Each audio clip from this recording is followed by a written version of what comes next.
तल्लारे कान्छाले नि भैँसी किन्नु आउने सुनेथे गर हामीले नि एउटा किन्ने त होला नि पाल्नै सकिन्न तल खेतमा घाँस ठुलै भयो त गर सुगर प्रेसरले चापिसक्यो जे गर्दा नि हात खुट्टा गल्छन् बारी खेतमा गएको आउनै सकिएन तेरो छोरो विदेश गएको फोन नि गर्दैन पैसा नि वर्षा छैन खै के हो बडो गरम आशीर्वाद आशीर्वाद तपाईँहरूलाई गाउँतिर छेउमा सन्चै छ सन्चै छ अनि पल्ला गएर कान्छे बुवालाई बिरामी हुनुहुन्छ भने थाहा पाएको के भएको हो र खै हामीले नि त्यस्तै हल्ला सुनेको गर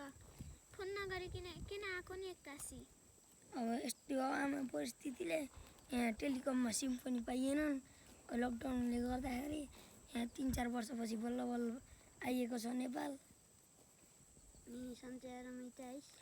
बुवा सञ्चारमै आइयो गएपछि त पैसा नि पठाएन आउँछ त टन्ने ल्याएर आएलस् गर तपाईँलाई नि सधैँ पैसाको टेन्सन छ पैसा पैसा भन्दै जिन्दगी जाने भयो छोरो बोके आयो होला भन्ने छैन तर जहिले पनि पैसाको टेन्सन छ अनि बोक्दा लाइन छैन आमा पैसा कमाउन गएको पैसा कमाएर त आयो होला नि बुवा गएको 2 महिनामा कम्पनी बन्द भयो साउले 2 महिनाको तलब नि दिएन भिसा नि दिएन अनि त्यो पासपोर्ट पनि दिएन यत्रा वर्षसम्म नेपाल आउनु पासपोर्ट नभएपछि नेपाल आउनु मिलेन साथीभाइहरूले बेहोरे त यत्रा वर्षसम्मको खर्च अहिले साथीभाइहरूले दुःख परेका ला भने पासपोर्ट टिउन गएर उहाँले हाने साथीभाइहरूले भने अनि साथीभाइहरूको गर्दा नेपालसम्म आएको छु सुरुमा त साथीहरूको ऋण र साथीहरूको गुण तिर्न पर्यो अनि बल्ल साउको ऋण तिर्नलाई नि त के गरेर तिर्ने मैले त्यत्रो दिन गएदेखि एउटा भाडासम्म पठाएन आउँदा त पैसा लिएर आउला भनेको रित्या त आउन तँलाई लाज लागेन घरको जेठोबाट छोरो भएर यतिको नबुझ्नुपर्ने होइन यत्राको उमेर हुनसम्म त डिङ्नाको बुद्धि पसेन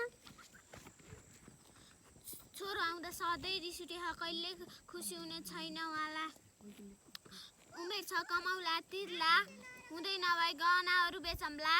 खेतबाली बेचम्ला टुकुरो बेचम्ला मैले जमानामा दुःख गरेर जोडेको सम्पत्ति अहिले बेच्ने कुरा पो गर्थे अहिले बेच्ने भन्दा तिमीलाई लाज लाग्दैन जे गर्ने हो गर तेरो आमा छोराले